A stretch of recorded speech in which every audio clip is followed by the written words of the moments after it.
करायचा का तुम्हाला नाश्ता? हो हो.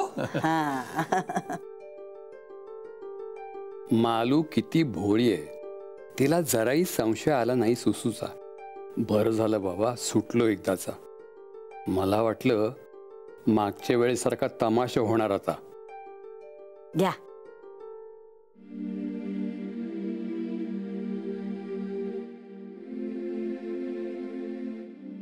आवडले का पोहे? छान. मग कधी गेली सुसू? कुसुम, जरा गोड चहा कर बघू. ओठाला ओठ अगदी चिकटले पाहिजेत. स्वतःचे हो, स्वतःचे. एवढ्या रात्री मिळाली का हो तुला टॅक्सी? हळू हळू हळू. हो हो हो हो. कसं वाटलं तिला आपलं कपाट? तू आत गेलीस तेव्हा ती कपाटातून बाहेर पडली. रात्रभर कपाटात राहणं तिला काही शक्य नव्हतं.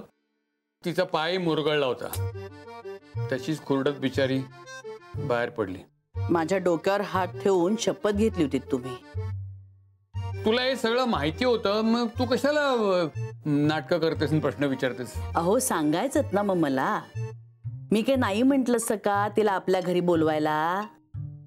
मी ते मागच्या सारखे तमाशे झाले असते. मग ते वेगळं होतं. आता वय काय आहेत आपली. प्रामाणिकपणे तुम्ही मला सांगितलं असतं ना तर मी स्वीकारलं असतं हो तिला तुमची मैत्रीण म्हणून.